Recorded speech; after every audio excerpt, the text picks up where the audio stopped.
We all remember recess growing up in school. Recess was a time of day where you could have all the conversations that you could not have while in class.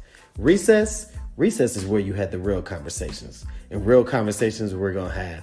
In each episode of the Recess Podcast, I'm going to have real conversations explaining students and school. I'm David McGuire, and I'll be your host. It's recess time, y'all. Welcome, everybody, to the latest episode of the Recess Podcast. I'm your host, David McGuire, and I'm back for episode 12. Can't believe I made it to 12 episodes, but this is Education on a Thursday Night, part 2. So if you know, last week I did this, and I ran solo, but this week I got a guest with me. I'm going to give her a chance to introduce herself. But tonight, we're having a conversation with the people and for the people, covering a variety of things. And if you're a first time listener to the Recess Podcast, real education conversations explaining students in school. We're streaming live on Facebook and on the YouTube page at the Recess Podcast. Want you to share this video. Again, the best part about the show is that we have the live comments. So we love to have folks tuning in live and comment. We'll get those comments posted. And we're going to have a great show. And like I said, this is Education on a Thursday night. And we all need a little education every now and then. So we're going to jump right in. And before we jump into our first topic, I'm going to have my guest introduce herself. She's like family. She put me on her show a while back, right before the pandemic happened. We had a very good conversation, so we have good energy. So tell the folks who you are and what you plan on bringing tonight to the Recess Podcast. Hello, everyone. My name is Cassandra. You want me to tell my government last name? You ain't got this government name. It's on the flyer, though.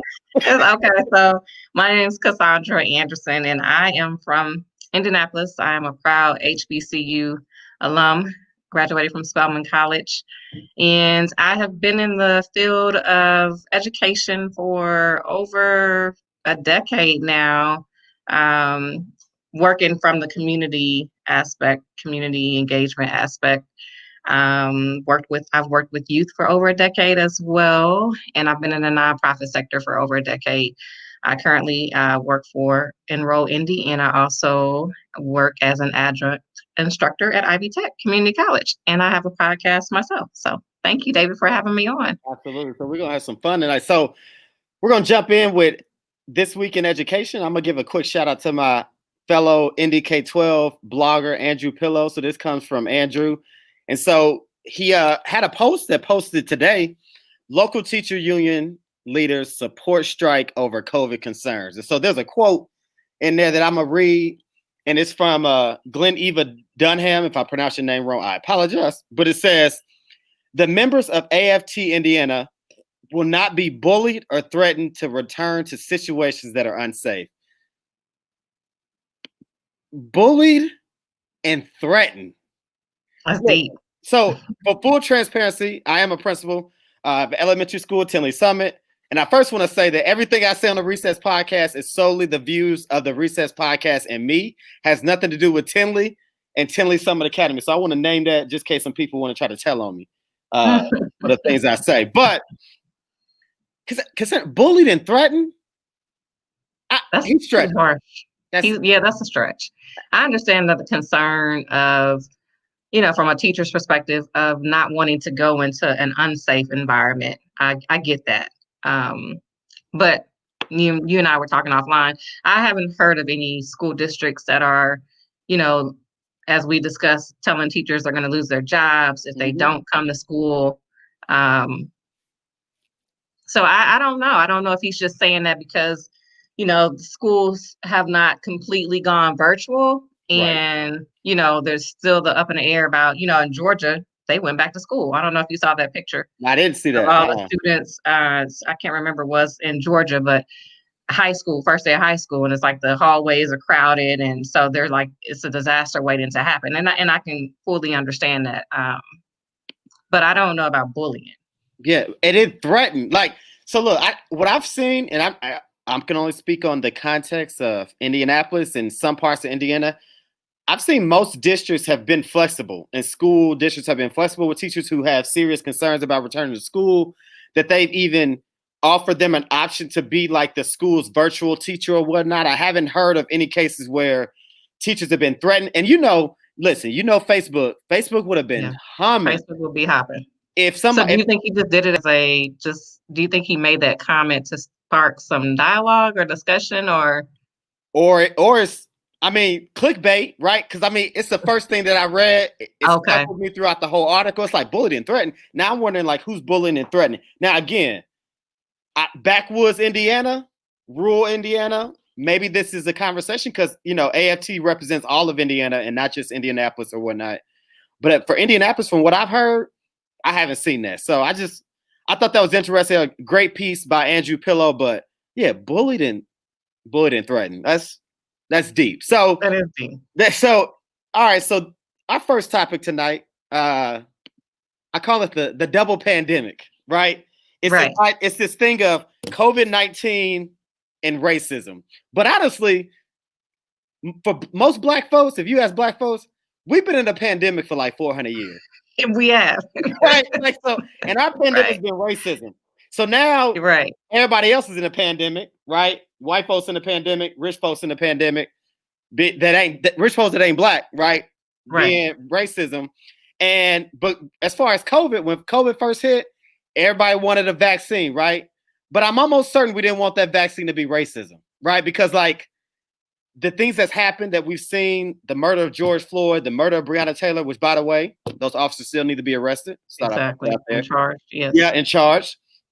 And then convicted. But that then seemed to put a dim the light on COVID.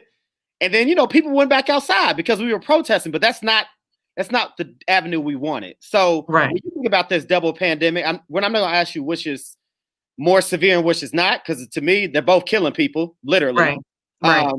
But how would you like this double pandemic and how it's in fact impacting society? And honestly, since this is an education podcast, how have we seen that it is and will continue to impact education? Well, yeah, I think everybody's just like, it's trauma, it's not only is a double pandemic, it's trauma on both sides. It's trauma from dealing with the racism, and then it's trauma from an education side of students not being able to connect with, their teachers and their friends. And like you said, we've been dealing in the pandemic for over 400 years. And so we're having to adapt. Unfortunately, I think it's also going to bring out the continued inequities in our system.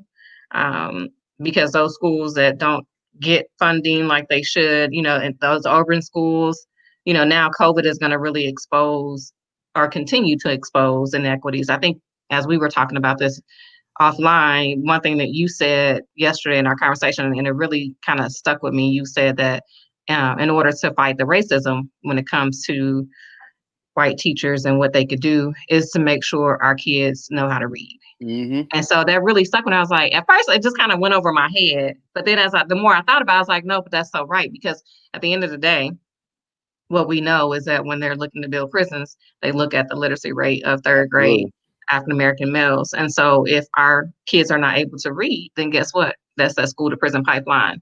Our babies, I hate to say babies because they're not babies, but our children, I hate when people say that, our babies, our children, they're suffering. I mean, how do you explain to them that they can't go back to school and be life as normal? But then they're also seeing all the injustice that they're facing. So they're also worried about, okay, I can't go back to school, but hell, I can't even, can I say that? I'm sorry. Yeah, you can I can't even go outside. Or I'm having to worry about my dad leaving and coming home, making it back home safely because he may get stopped by the police, so those are all things as adults, we're not even really equipped to deal with the trauma. So how do we expect kids, how are we checking on our kids to make sure that they are getting through this double pandemic? Okay. Yeah.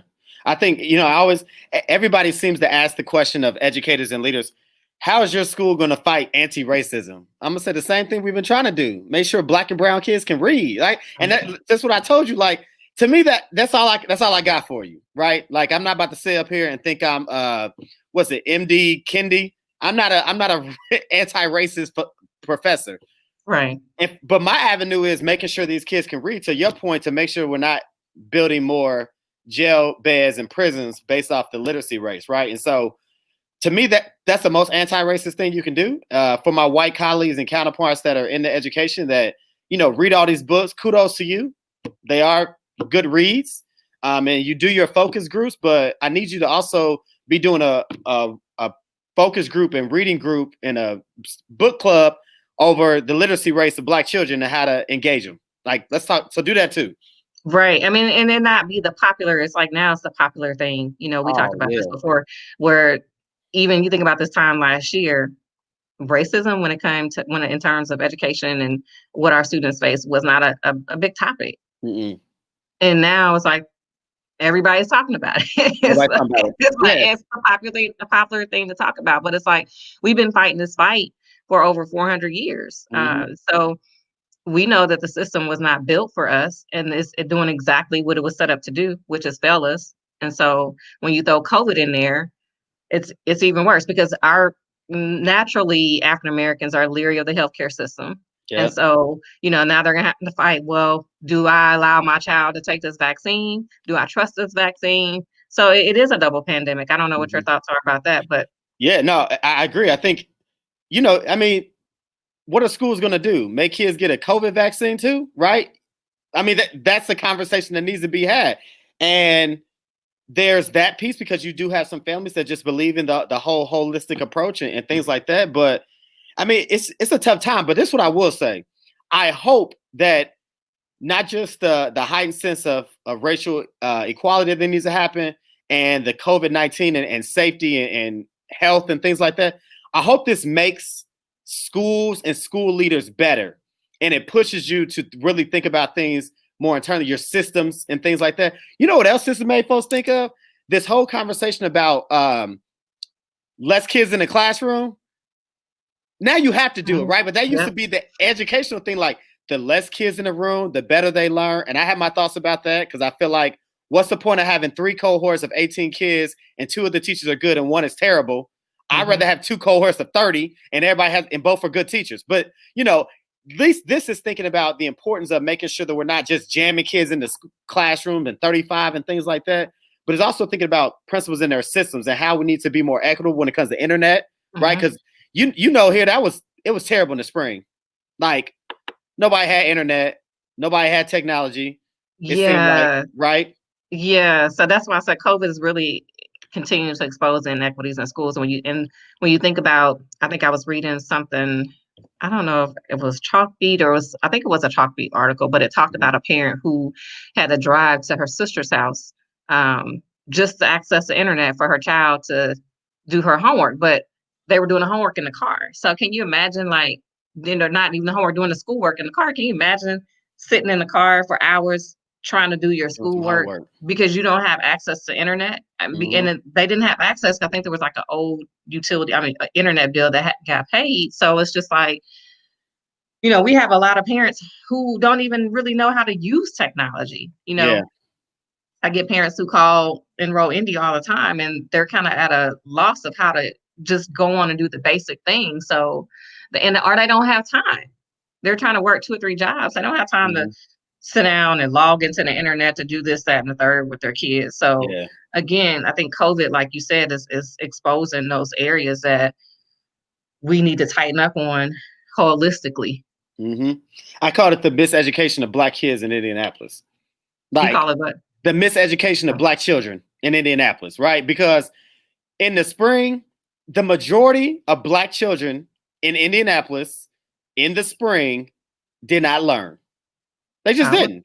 They got packets and they got Chromebooks that they didn't. Yeah. And I went to a school, we gave them Chromebooks and packets, but we gave them Chromebooks and didn't provide the proper training. For one, we didn't have enough time, right? We didn't have enough time because we were up against it. But now I hope that schools spent from the time school let out until now prepping and preparing. And as they wrote out their e-learning plans, they built in the education piece of how we can make, like you said, parents and students more technology literate when it comes to education technology and not Fortnite and social media. So that's our thoughts on the double pandemic. Again, if you're tuning in, this is the Recess Podcast, episode 12. Education's on a Thursday night, part 2. We're having a conversation with the people. It's time for my favorite topic of the evening, which is Pimpin Our Black Families. So first of all, I want to shout out my boy Dr. Smith, my AOS podcast buddy. Yes, I am at the pantry. It's not a pantry, so I'm at my school. Everybody, this is curriculum back here. It's not a pantry of ramen noodles. But yeah. So this topic, Pimpin Our Black Families. Look, you know how I feel about this, and I'm gonna just say this. I feel like whether it's a school or a nonprofit that is making money off the backs and the failures of Black kids and poor Black families, it's pimping. They're pimping us. And I think we talked about it in the pre-show yesterday. The purpose of some of these organizations, you've mentioned social services, is to work yourself out of a job. You're not supposed to be around for 20 years supporting the miseducation of Black children and all these things, right? Like, so when I think about even my school, we came in an area to do a job that's supposed to be 5 to 7 years, which is even too long, because if you ask Julian Bond, kids that go to school for 12 years and receive 6 years of education is a violent crime. But these schools that are coming to turn around, it's got to happen in 3 to 5 years. And then you just are a school and not a turnaround school. But if you're turning around year after year after year, and listen, I'm a principal of a school that's still trying to turn around a school. And so I'm part of this too. We pimping our Black families for Title I money, for grants, for all these other things that we got to stop doing. And so I got an issue with that. And that's been my latest drive, even as a principal. Like, I got to stop being part of the pimping of Black families. So your thoughts when I say pimping our Black families? Yeah, when you said that, I was like, what? No, but I mean, I understand that's such a hot topic, especially when it comes to charters, for-profit charters that come into our communities and pretty much set up shop and make millions off of our kids. Like, the CEO is driving this luxurious car, and and so it's like, how do you do that when these kids are still struggling? Their I learn scores aren't, and their I read scores aren't increasing. Summer learning loss is still. So it's one of those things where we talked about it yesterday, where I said that, do we really want to solve the problem? Yeah. Do we really want to solve the literacy problem? Do we really want to work ourselves out of a job? We have all these social service organizations. I'm going to speak from a community standpoint. We have all these social service organizations that are receiving millions of dollars in grants to help our community. So the money is flowing in, but yet we're still having all these issues. Yeah. So there's several things. The people that need to access services, are they really accessing services? Number one. Or are you just paying for somebody to come in and be a warm body in a seat and push paper and say that they're running a program? You know what I'm saying? So my question is, education is a business like any other business. I'm in education too. So, unfortunately, the reality of it is, it's a business. And at the end of the day, is that business set up to really do what it's designed? Is it set up to do what it's supposed to do? And I said it before, do we really want to solve the problem? And it seems like we're not working towards solutions. Yeah. We're only working towards keeping people in their situations, because then we won't have jobs. If they get better, right? Do we really want to solve the problem of poverty? Probably not. Do we really want to solve the problem of crime? Probably not, because then how many systems are going to be affected by the solution? Yeah. But I even think, and I hope, and this may be a utopian thought of myself, but if we do right in education and have high performance schools, maybe that opens the avenue for other things. And so I think it can create better spaces, right?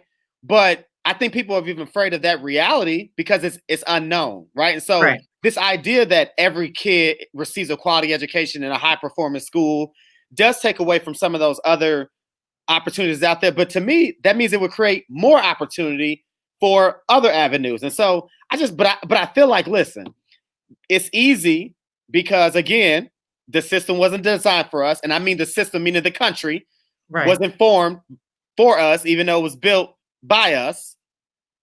That say that again. Right. It was I mean, for real, right?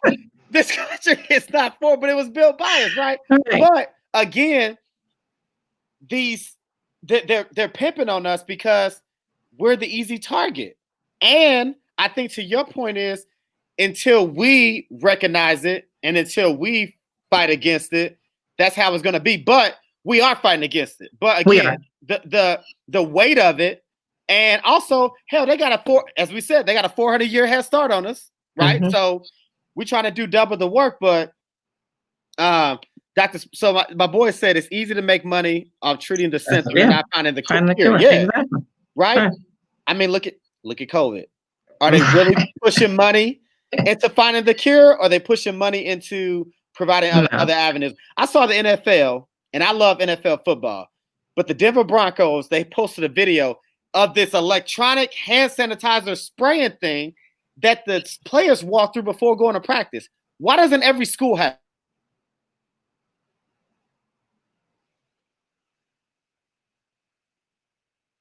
Question is,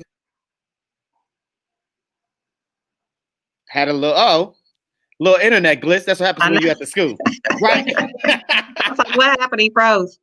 That's why. But I was saying about the Denver Broncos and this hand sanitizing or this spraying thing they had. Like the school should have that too. But again, to me, that's pushing money on the Band-Aid, which is what they're doing for us, right? Mm-hmm. They're pushing money into giving us Band-Aids, so it doesn't cure it. It just stops it bleeding for a little bit, and they can stay around because eventually the Band-Aid's going to wear off, and we're going to continue to bleed, and we're going to need something else. So we all, me included, we got to make sure that we're working against and make sure we're not pimping out our Black families, and we got to speak out against it. So how do you not do that?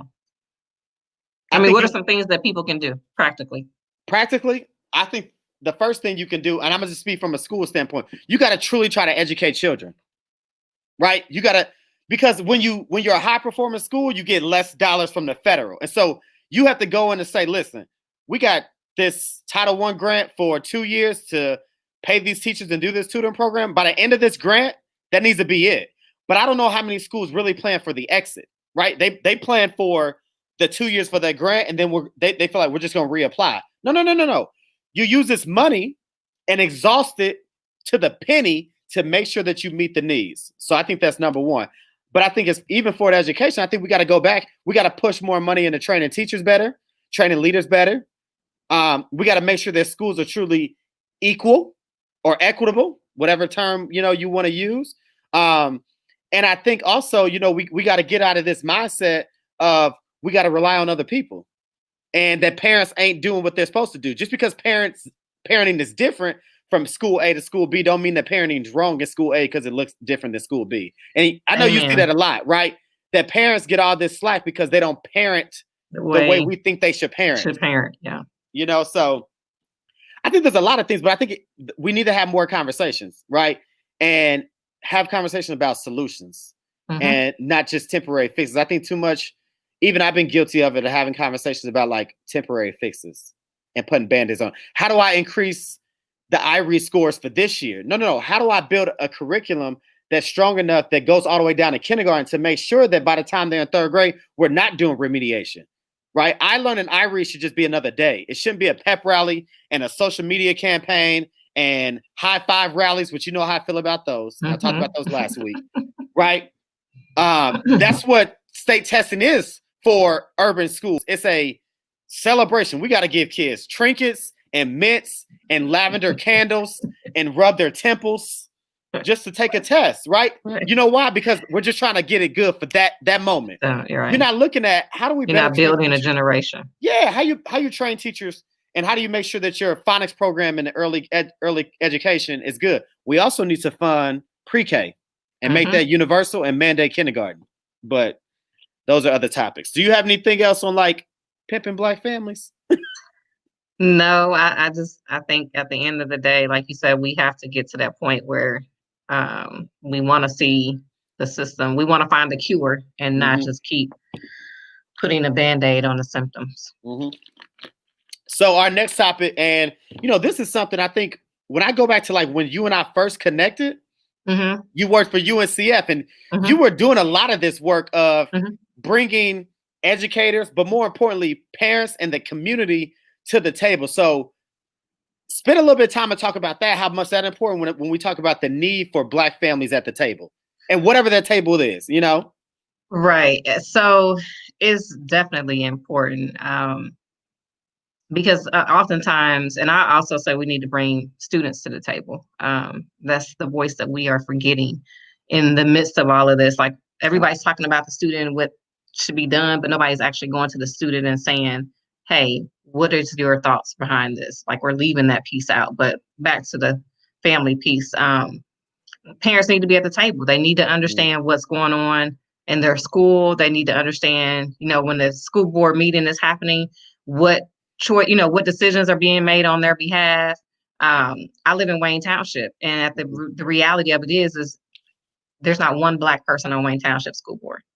There is now. There is now. Yeah. But prior to that, there was not. That's true. It was older white men and white women. And that's concerning when you have Wayne Township. I don't know the stats, but I know there is a large number of Black and brown children who are in the district now. And so when you don't have families at the table who look like them with a voice, then you don't know what's going to happen. Yeah. At the end of the day. So, in order to see the changes that we want to see when it comes to addressing the equity issues, when it comes to addressing the school to prison pipeline, when it comes to addressing expulsion rates of, our kids, the parents' voice needs to be at the table. And I think a lot of times, like you said, parenting, now there's challenges because parents get a lot of flack, and, people say, well, parents don't show up to meetings and that. Well, when you have to worry about whether or not you're going to pay rent or you're going to go to the school board meeting. You're more than likely going to go to work and not the school board meeting. So we have to be creative in how we bring families and engage them to the table, and not take their lack of not being there as they're not interested. No, they're interested and they care. But at the same time, when all these other barriers are in place, how do we expect them to be at the table? Yeah. Let me ask you this: when you and not just Wayne Township, but I think if there's some other school corporations that either just started getting more Blacks on the school board and things like that. But on that topic of school board meetings, what can schools do to invite more families and encourage more families to come to school board meetings? It seems, because it's for me, and I said this on a previous show, and I'm only going to talk about IPS. And I'm not bashing IPS, so let me name that right now. But what I see a lot with IPS, because it is the school district that gets a lot of attention. The only time I see those school board meetings packed is when they're about to close the school. Right? Because so I'm only saying that IPS because I don't see Warren and Wayne and Washington and Pike closing schools, right? And Lawrence. Right. But the only time you see a packed school board meeting when it's either something controversial, i.e. closing the school, or a new charter school coming. How do we just get parents to come to the general meetings? Because sometimes in those general meetings, some very important decisions are made that parents don't even know about, don't get the weigh in on. So how can school districts be more proactive in getting parents to these meetings and make sure they know about them? Well, you got to build a relationship with the parents. Okay. From my opinion, starting at the school level. Like, you shouldn't just hear from, I'm not a parent, but I hear this all the time. As a parent, I shouldn't just hear from the school when my child is acting a fool. Yeah. You know what I'm saying? Like, you got to start to build that relationship with the parent, and understand that they are a valuable asset. Like, you have to value the parent's opinion and their voice, and then you have to be creative. Again, you have to realize that we'll just take IPS, when you're dealing with working families, and you're holding a meeting at 7:30 at night, that may not be convenient for a family to attend, or they may not be able to get down there. So what other ways can you engage them to be a part of and include their voice? Yeah. So, and obviously the pandemic has pushed a lot of school districts, and I love seeing a lot of school districts go to the virtual or put more onuses on their streaming live. I was able, listen, I tweeted this.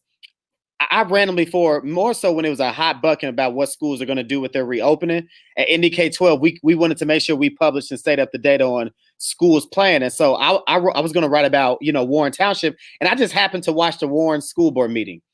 And I watched the whole meeting as the superintendent went through the plan, as each board member gave, their thoughts and recommendation.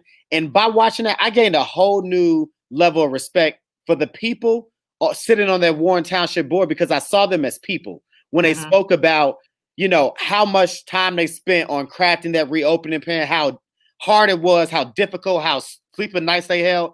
And I think if more families knew that those members on the school board are real people, so most of them have kids in the district, most of them live in the district, all of them, most of them went to those schools in that district and they truly care.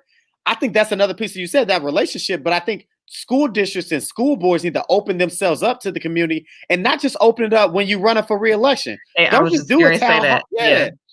They definitely, it goes back to building that relationship. Like, how many people could say they even know who's on their school board? A lot of people don't. And that's because, like you said, the school board members are not visible. You know, they're not making their presence known in the community, in their school community. So I think as a school board, you have to say, well, what can we start to do as a board to become more visible in our community and not just show my face, like you said, when I'm running for election or I'm running for re-election. You know, you're very visible at that time because you want everybody's vote. But once you get in that seat, how are you making your voice continuing to be known to the community to let them know that you're working on their behalf?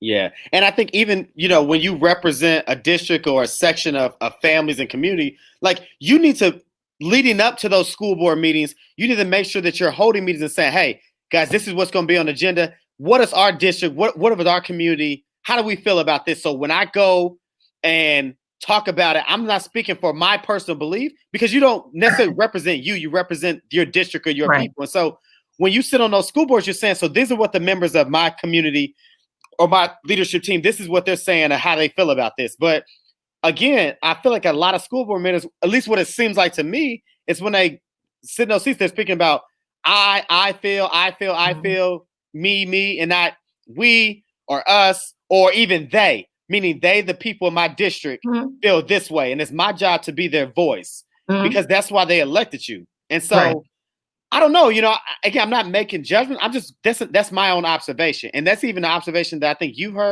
we've heard from other families. So this needs to I think yesterday you talked about off the pre-show, you know, having the right type of family at the table as well. Yeah. That's hey, listen, but here's the thing. I won't say right type of family, but you know, having that parent, that parent who is in the trench of it and is active, you know, having them at the table, not the one who has the luxury to be in certain spaces, but that parent who is like in the middle of the trenches of the fire with their student and active. So here's my thing. I got a question though, and I'm gonna ask this question to school principals, to school superintendents, anybody. Do you really want Miss Jackson at the table? And Miss Jackson is a single mom of 3 that works 2 jobs, but knows who every one of her kids' teachers are. She stays up to date on homework, and she's always at all the parent orientations, and she shows up for back to school night. Do you really want Miss Jackson at the table? Because Miss Jackson will call you on your BS. And I really feel like that principals don't really want to communicate with Miss Jackson. They want the other Miss Jackson that ain't really involved, that's too busy to come to the table. But see, if you get the Miss Jackson that's about it, right? That's the Miss Jackson when we talk about, I guess, right parent that we need at the table. Because that's the one that's going to push the culture forward. That's going to push the conversation. But I think a lot of then we also got to figure out how to go back and get the other Miss Jackson. True that. Yeah. But I think Miss Jackson A can get Miss Jackson B because they see eye to eye, right? I don't understand Miss Jackson's struggle. Neither one of them, right? But I think Miss Jackson A, who is involved, can pull along. But I think that's where school leaders fail. I think that's where I failed early on as a school leader, that I didn't leverage the parents and that were active and involved to bring in the parents who were less involved, right? But if you start, I think I became successful at parental engagement when I started leveraging the parents that I had. Shout out to those parents at Tinley Summit, for real, who put up with us. But that's what you got to do. But I want to go back to this work at UNCF because, like, I love those conversations, by the way. And I went to all of them, and you did a great job. The food was great. Thank you.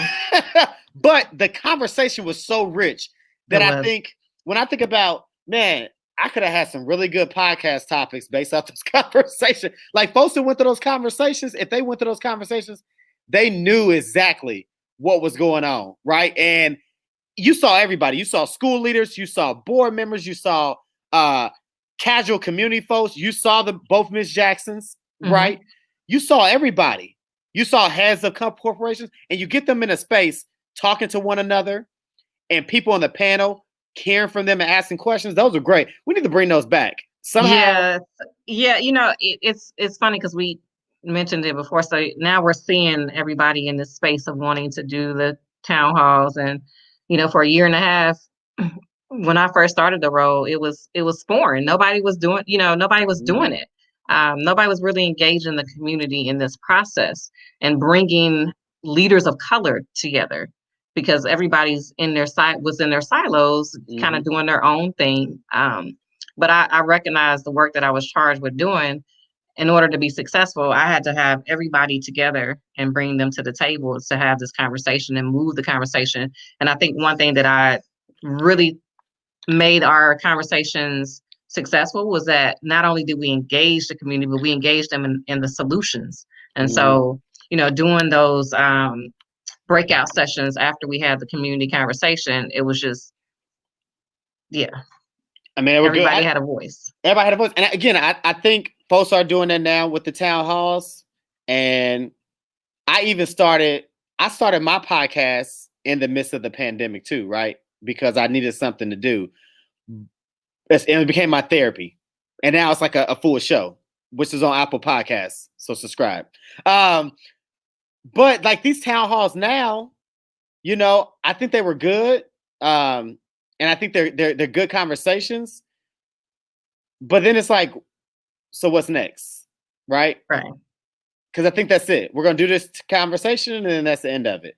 And I know when I met with I think it was episode 3 of the Recess podcast was at the breakfast table.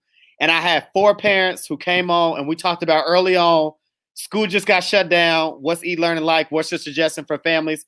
But then we followed it up on NDK12 with the blog, right? And continued the conversation. Because I didn't want it to just sit there. And so then from the parents, I then pulled teachers.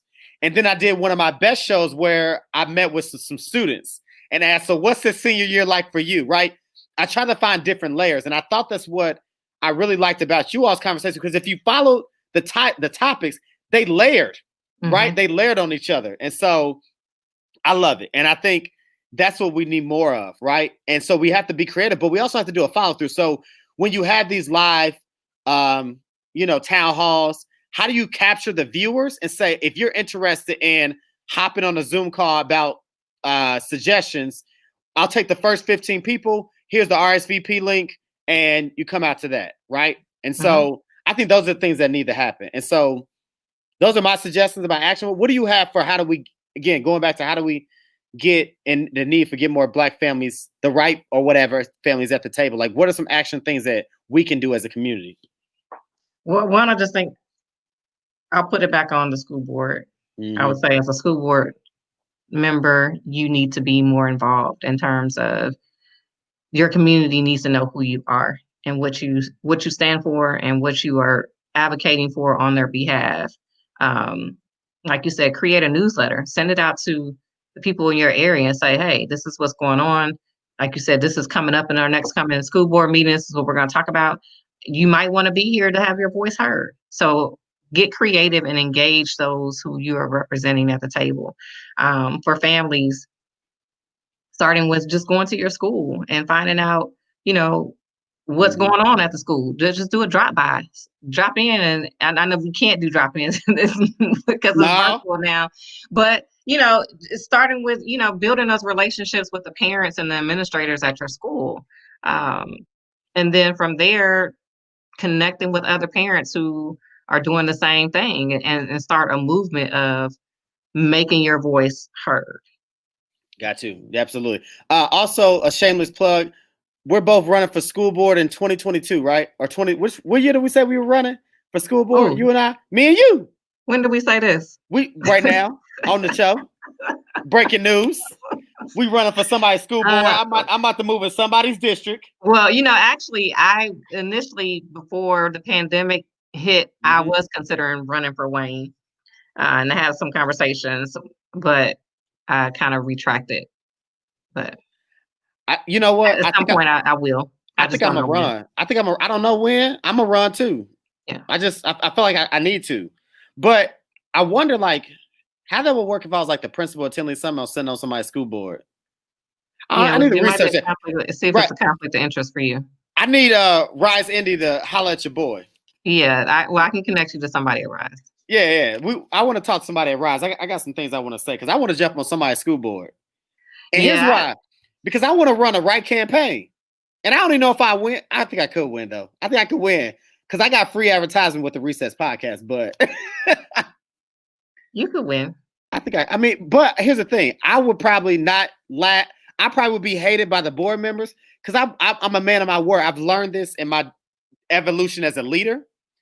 I'm all about the people. I don't care. That's just how I ride. And I think people that follow the podcast and they see like, man, he's really about it. So I don't know. I think I would just be like, look, this is what my folks are saying. Yep, Dr. Smith, let's do it. This is what my folks are saying. We ain't really with this. Mm-hmm. So what we gonna do? Because I'm that one vote. and I don't care if the vote is 6-1 or 7-1, right? But I'm gonna let you know. I'm gonna continue to let you know this because when it doesn't work, I'm gonna say, mind you, I was the one vote.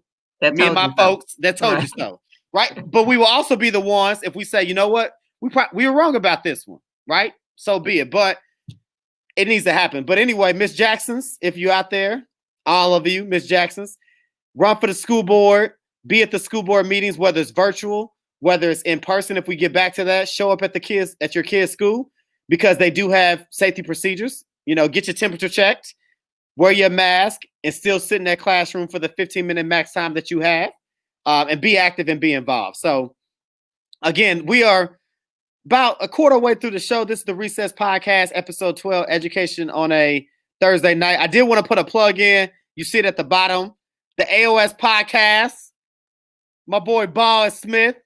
AOS Podcast sponsored by Unc, Ray, and the 8 Black Hands. We got a live show, episode 3, Leading in the Crisis, the remix. We had a tremendous opportunity to present at the National Charter School Conference. So shout out to Naomi Shelton with the Kim Foundation for the plug. We talked about leading in a time of crisis, and we're going to do a remix show tomorrow, 6 p.m. Eastern Standard Time.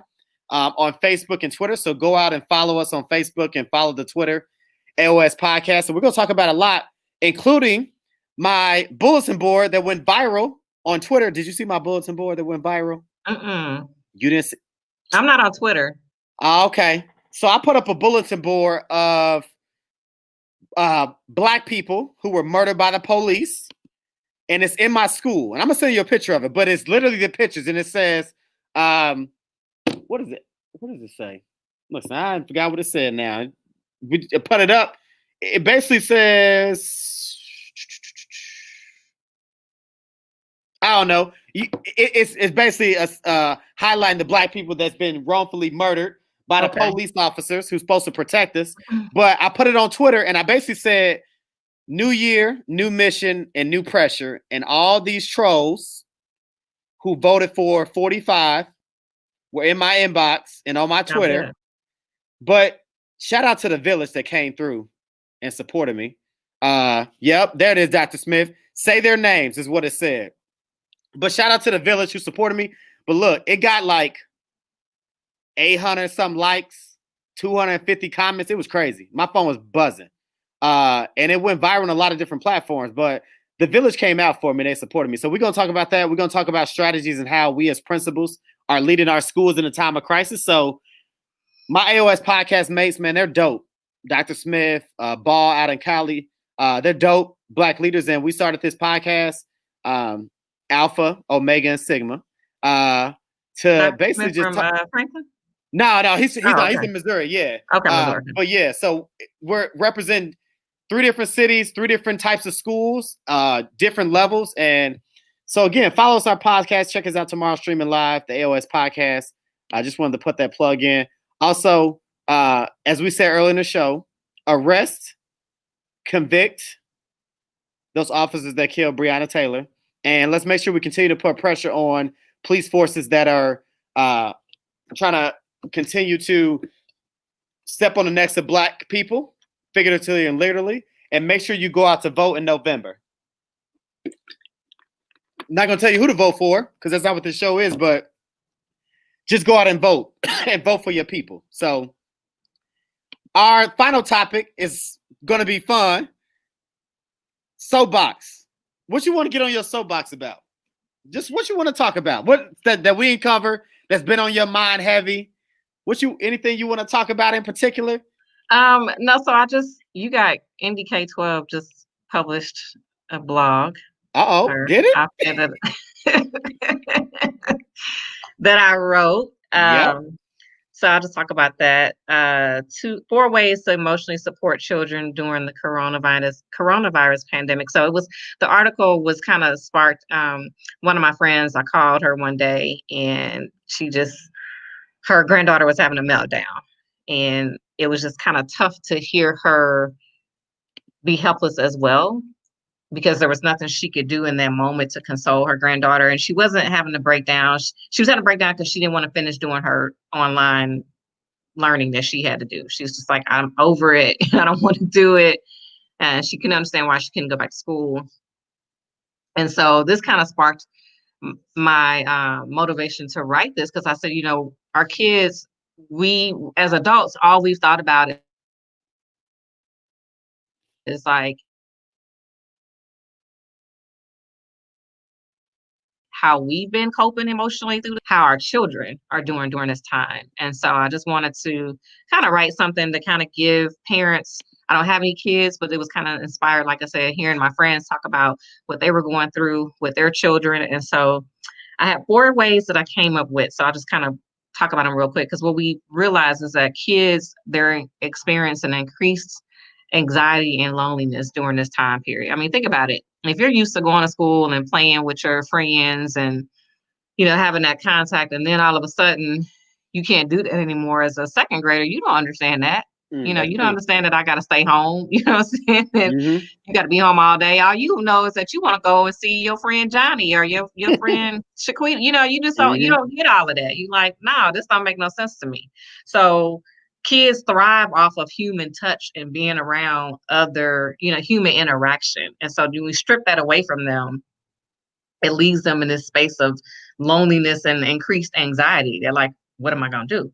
Mm-hmm. So 4 ways that I came up with. Can I tell them real quick? Absolutely. Yeah, go ahead. Okay. So the first thing was, a hug goes a long way. I know we're social distancing and, we're not supposed to hug and touch, but we can't forget that hug goes along. Even as an adult during this time, I've had my moments where I just wanted somebody to hug me, just wasn't thinking about all the other stuff. I just needed somebody to hug me, because I just needed to feel like it was going to be okay. So I can imagine as kids, physical contact is important for building those strong bonds. And so just realizing we can't forget that it still does matter. And I know that quarantine and social distancing makes that harder, right? The other thing was, be kind and gentle. A hard word falls harder during a time of stress and high anxiety, and an act of kindness goes farther for the same reasons. So remember that when you're having those, interacting with your children, it's stressful for you, but it's even more stressful for them. So in those times where you're, want to be in that moment of not understanding why they're clingy and, like, go sit down, but just be kind and gentle, because they're trying to process this as well. Be understanding and compassionate. Empathy matters. Try our best to show it, and then listen and share your feelings. So allow your kids to have those conversations with you, and share their feelings about how they're feeling through this whole process. So yeah. Yeah, I've learned that working with youth, all the years that I've worked with youth, that compassion, love, and support can heal trauma and wounds that we've suffered or kids have suffered. And so we can't forget that we still have to show them some type of way to show them love and compassion throughout this process. Yeah, I mean, so look, when I read it and I saw it, and even looking at those 4, I mean, those are 4 easy tips that everybody can use. And again, if you want to find that blog, it's on our website, indie.education. 4 ways to emotionally support children during the coronavirus pandemic. And I think, again, all those beautifully stated. And I think for me, I think the one that, and I want to go back to the blog real quick. The one that I think sticks out to me, and I'm gonna put this in full layout, is listen and share your feelings, right? We are hosting, shout out to Ashley Verdon and Empower Families And we're hosting a Pause at Your Peak event this Saturday, along with our school counselor at Tinley Summit, Whitney Smith, about creating a space for parents to bond. But that main space is allowing parents this opportunity during this pandemic with schooling and everything for us to listen and to share our feelings, right? Mm-hmm. And create this safe space for families to do that so you're not bottling those things in. And I think when I think about listen and share your feelings, it's so you don't bottle it in. It's so you don't hold it tight, because that's where you have outbursts and that's where you have stress, when people bottle up and not have an opportunity to share their feelings. And I really feel like a lot of parents and families since March 13th, when the mayor and the governor shut schools down, have been bottling in all this pressure and stress of managing their job and their bills and trying to juggle e-learning and all the expectations and mandates from people like me, principals. And I don't know how many families and parents have really had an opportunity to get away, break away, and be in a space with other like-minded parents and families to really listen and share their feelings. And so we're hoping that Pause at Your Peak this Saturday, that's open to the public, is free at 3:30 at Tinley Summit, is an opportunity for families and parents that need it to listen and share. And we're going to be there. I don't know if we'll have 50 people, 5 people, or 1 person, but it's still about creating a space. And we're going to do this a lot. It's sponsored by Power Family Eds. I know Ashley Burden is doing a lot of these. Tinley Summit is just the first space. And it's going to be the first Pause at Your Peak space. And then we're going to do it hopefully at another school. So if school leaders are listening, if you want to host one of these sessions, reach out to me, reach out to Ashley. And again, this is not a Tinley Summit event. This is an event we hope for the city. And maybe only 1 or 2 people come to this one, and we get more to come. So yeah, kudos to you guys for doing. I was going to say, I hope that it's something that continues throughout the school year, because it's going to be needed as the uncertainty unfolds, as changes to, when our children are going back to school, when they're not going back to school. Parents are going to need that support. And I hope that this, not only for parents, that something is created for the students as well, to be able to have that same space to come and listen and share, because they don't have that communication with their peers has been taken away from them. And so they're trying to process all of this. And so just as important as it is for parents to have that safe space, it's just as important for students to be able to have that safe space and do the same thing and kind of process this whole thing, because it's a lot. It's really, like you said, you got parents who talk about whether they're having to make the decision of sending their kids back to school or keeping them at home. And not every parent has that luxury to work from home and have to send their child back to school when it comes to, those districts that are having that option of in-person whenever that comes. That's a stressful decision to make, because you're putting your child, and not just your child, but you're putting your family at risk, because if your child goes to school, gets sick, and then come home, then everybody in the house is exposed to the virus. And so it's a tough decision. And I don't have kids, and I don't envy those right now. And my heart goes out to those right now who do have kids that have to make those decisions as to what they're going to do. But I think even with the e-learning, we're facing something that just parents were not prepared for. The district was not prepared for. And at the end of the day, now we're saying, parents e-learning until IPS is e-learning until October. But what about those parents who can't stay home to make sure e-learning is happening? Yeah, I did hear, I think it was in Washington Township, that they're going to have like a school open for a limited amount of kids that could come in, where their parents have to work. And I think they could take their kids to the school. But I think that needs to be something that's talked about as well, is because it goes back to the inequity. Our families don't have that luxury to stay home and make sure our kids are e-learning. We have a lot of families that are essential workers. We have a lot of families who are in the retail industry. They have to go to work. So what's going to happen to those families and those kids, when they're at work? Who's going to be at home holding the kids accountable for the e-learning? Yeah. Themselves and the teacher that they're supposed to be online with. Right, but we already know. We already know, even when March hit, how many students didn't show up e-learning, how many high schoolers just stopped participating. Yeah. So we already know that that's not the best solution. Mhm. If you think a third grader is gonna log on, my mama gone to work. You think I'm gonna log into my notebook and do Nope. my lesson? And the babysitter ain't Exactly. making them do it either, right? If they got a babysitter, If because they got a you got to babysitter. remember, in our families, fifth graders are watching second and third graders are watching first, kindergarten. Ain't that it? So they don't have no luxury. I didn't have no babysitter growing up. It was me and my cousins watching watching ourselves while our moms and stuff went to work. So you think my cousin was gonna make sure I got my work done? Probably not. Probably not. Nope. And as a third grader, I'm not going to log into no computer and sit there for hours with no teacher. So No, what's ain't going to happening. happen to those? So it's like our kids are going to be falling through the cracks of those parents who have to go to work and don't have that luxury to be home. And then they're creating these pods where that was gonna be that was gonna be my led into it. But go ahead. Listen, see, that was gonna be mine. It was, but I got something different today. But I'm gonna just say this about these pods. I was doing some more research about these pods. You're right; these have been around for a while. Told you.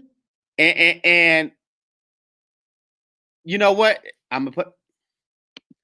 I saw a company. Nope, that ain't even it. I saw a company popping up, trying to pimp our black families on these pods, man. I was like, see, that's what I'm saying. Like, now people starting organizations. I'm about to create my own pod organization for underprivileged families that can't afford it. So you about to rip them out of a school for social interaction because you think they can't afford it. So you're going to play on the notion that they're afraid to send their kid to school. So you're going to create this organization, charge them an arm that they really can't pay for, put them on a payment plan. You right? Like they do check loans, right? That you could pay every time you get paid 2 weeks. Nah, man. See, that ain't even right. Here's what needs to happen.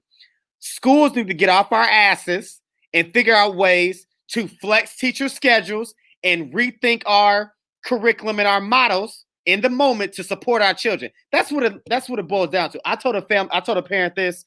One of my favorite parents, I love her to death. She talked about how because of the pandemic, she has to have tutoring, right? And she has to pay for a tutor. As a school leader, that punched me in the gut. If any of my families have to pay for a tutor, that means we did something wrong. If a parent feels like they have to pay for a tutor to supplement learning, that means the school is failing or miseducating that child. That's my opinion. And so I take offense to that. And I think all school leaders should take offense to if a parent says, I got to get my child a tutor for math because they struggling in school. No. The school's job. After? She said due to the pandemic because. So I wouldn't. Yeah, I mean, that's a whole Pandora's box. How? Because it wouldn't necessarily fall on the school if it was due to the pandemic. I don't necessarily know if it would fall on the school because you got to take in consideration some kids are not going to learn well in front of a computer. So what? But my thing is, what is that was when the whole city was shut down. So now schools have schools have the flexibility to be creative. Some schools are doing, this A through LN these days and this. What I'm saying is, she was thinking about her child going from third grade to fourth grade and, getting a tutor. And I said, look, when school starts, what is the school's intervention plan to help close the gap of spring and summer loss that's happening? There you go. That's what I'm referring to. I'm referring to the school's intervention plan, right? Okay. To close the gap. Yeah. But what schools are doing is they're not really putting no energy in that. And I think that's where your energy needs to be. Yes, it should be business as usual. Yes, you should be teaching for the next grade level, but we got to close those gaps. I'm not saying go back and teach old standards. I'm saying close the gaps. Meet kids where they are. Right. And it's going to be interesting when you talk about, what's the new test now? Because it changes every year. I learn. So when students take I Learn this year, it's going to be interesting because like you said, you're having to deal with, we know about summer learning loss, but hell, spring learning loss. You got to deal with spring learning loss on top of summer learning loss. And now, you're bringing them back into the classroom virtually. And then you got to address that as well. And then are they going to be taking the I Learn virtually? I mean, how's that going to work if schools are not open? It's just it's a mess. I'll say this. First of all, we need to have state testing. So I'm speaking to Superintendent McCormick, who is transitioning out this year, and I'm speaking to Governor Holcomb and potentially what is it? Dr. Myers, the Democratic candidate for governor. Do not be like Georgia and say we're not taking the state test. Don't do that, because here's the thing. I heard it on the show. I think it was Chris Stewart. State testing is like going to the doctor and getting your blood pressure checked, right? Like you need the data. Schools need that data to know where kids are. Don't use the data for a punishment. Don't use the data to retain kids, but have these state tests, this diagnostic test to gauge where kids are. And schools then should use that data to align their instruction, to align their PDs for how they develop and train their teachers. That's what needs to happen. That's what state testing is. For me, as a school leader, and I said this, and I wrote this in a blog, I wanted the test last year because I knew how hard our students and our families worked to improve the academic outcomes. And I feel like we were robbed of an opportunity to get the bad taste of I Learned 2018 and how abysmal our scores were. We didn't get an opportunity to wipe that taste out. I know for a fact we were going to jump possibly 15 to 20% of proficient growth at least from the previous year, last year, because that's how hard our students and our staff had worked. And so for me, because state data is what it is, and I'm not going to get in a debate about people how they feel about the A to F's letter grade. It is what it is. And I'm not teaching my kids to run around hurdles. I'm teaching them to run through it. So this is what the barrier they put in our place, and we're going to meet it. So if this is the test we got to take and pass, we're going to do it. And so I want the state test because I know that my teachers are busting their asses to teach our kids. I know our kids and our families are working hard to close that achievement gap. And I want us to have the opportunity to show everybody that our kids are learning. So I want the state test. I think they should make it optional. I don't think they should just mandate that nobody takes it. I think you should do what they're doing for the iRead and allow schools to opt in and take it if they want to. And there's no accountability as from a sense of like it affects your score, but just schools can take it and use the data how they feel is necessary. But do you think it's going to be? Yeah, I have my thoughts about testing and state tests. So we need to come on another show and talk about testing. Do you think that if it's done this year, I guess my concern is all the trauma that the kids have experienced, and knowing that there was that spring learning loss and summer learning loss. Do you think the data is going to be accurate? It'll be accurate. Yeah, because I think if you think about it, it's accurate for where the kids are in that moment, including trauma and stress, right? So like, I'm not going to eliminate those factors because those factors are real. Those factors are current reality. But if those factors weren't involved, would those test results potentially be higher? That's what I'm saying. Like, I think they would be. I mean, they naturally would be, but this trauma that these kids are facing will probably linger for the next couple of years. And so we can't say we're not going to test kids for the next couple of years because we got to wait till they are, don't have this COVID trauma or whatever's going on. Like, we need to know where kids are in the moment, because here's what I say all the time. When we talk about Black and brown kids, no one's going to care 5 years from now that these Black and brown kids lost summer learning in 2019 and 2020 when they're competing against affluent white kids who didn't have a summer loss and are competing for the same seat at that university. They're not going to be able to write on their college acceptance or their college entrance letter, well, when I was a freshman in 2019 during COVID, my school didn't have a proper e-learning platform, so I didn't get to learn. That's why my SAT scores or my GPA dropped. Ain't no college going to care about that, right? And so our kids already, like we said with racism, our kids are already starting further behind or further back on the runway. But they're still trying to compete for the same seat that other kids already have a leg up on. So we can't continue to make excuses for them, right? I just think we can't, because I think we do them a disservice. So Dr. Smith said, but how can we know how much loss happened if we don't? Yeah, assess our kids. That's what I'm saying. We got to know how much loss happened before we assess our kids. But I didn't get to my soapbox, and my soapbox is real simple. And I'm going to post it right here. These two beautiful children, I think, got lost. And last time I checked, they're murderers. Their killers haven't been brought to justice. And I think we need to continue to talk about Roderick Payne and Nia Cope, who were gunned down. Roderick in his home, who actually was a Tinley scholar, And Naya was gunned down in a car with her mother and I think her best friend when they were driving past that car show, whatever they were happening, where people were just shooting. But we're talking about an 8-year-old and a 16-year-old that was gunned down in senseless violence. And last time I checked, their killers haven't been brought to justice. And so I just want to highlight, man, we got to do better at protecting our children. We got to make sure that we aren't putting our children in harm's way. We got to make sure that when we are doing things like that we shouldn't be doing, like shooting, that we're taking into account that these bullets don't have eyes and they're gunning down our youth.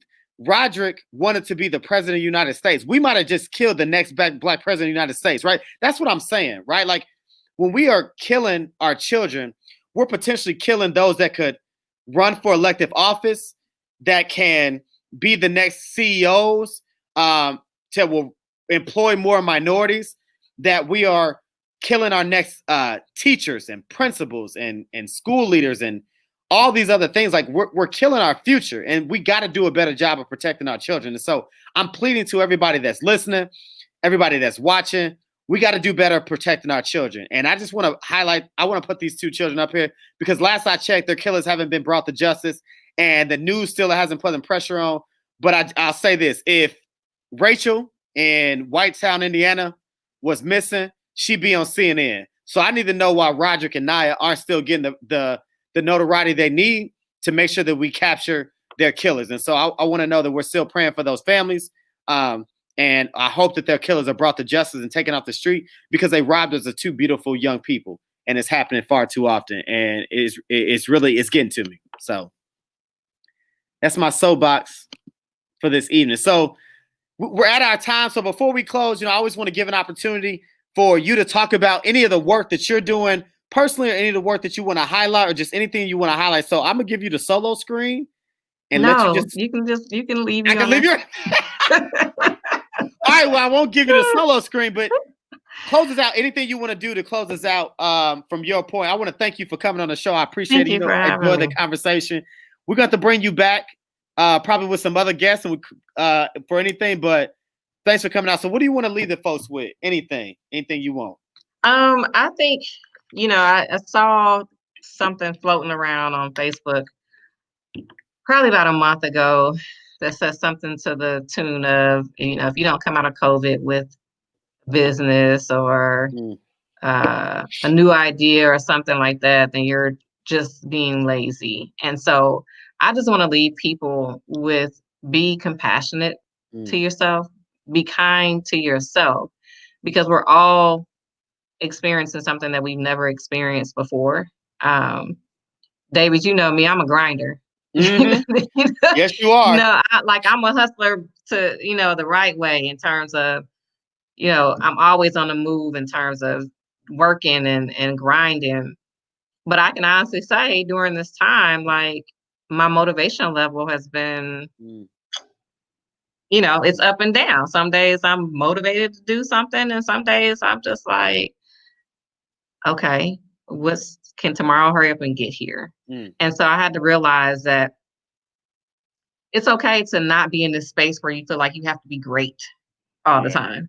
You know what I'm saying? Even from just get through this pandemic, just come out and then regroup and refocus, but come out knowing that you've been compassionate to yourself, you've been loving to yourself, you've been forgiving to yourself, and take care of yourself throughout this whole process. Take those moments of self-care.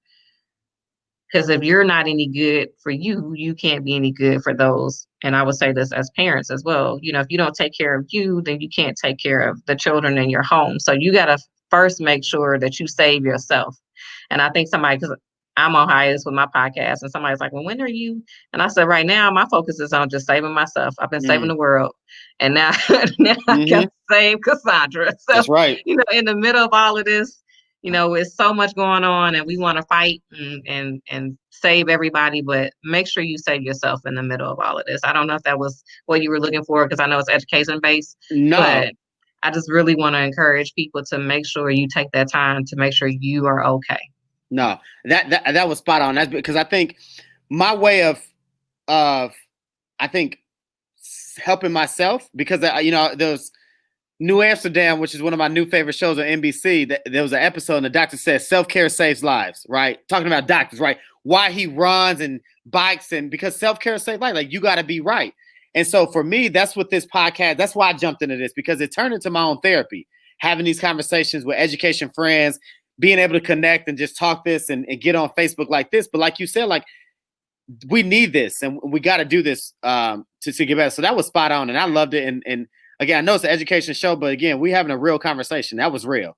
So my final thoughts is I think it goes to the motto. So the Recess podcast, I like to create the platform, control the conversation, and change the culture. So I wanted to create the platform, right? The purpose of the Recess podcast was to have what I felt was lacking in the city of Indianapolis, which was real conversations in education. And so that's what creating the platform is.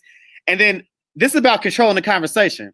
I ain't sponsored by nobody but StreamYard, and I pay it. So I can say and have who I hear what I want, but I'm controlling the conversation. We need to control the conversation so we can make sure that we're having the conversation that needs to happen and people aren't having it for us. And then changing the culture. I say it on the AOS podcast. It's one of our hashtags. I represent the realest generation.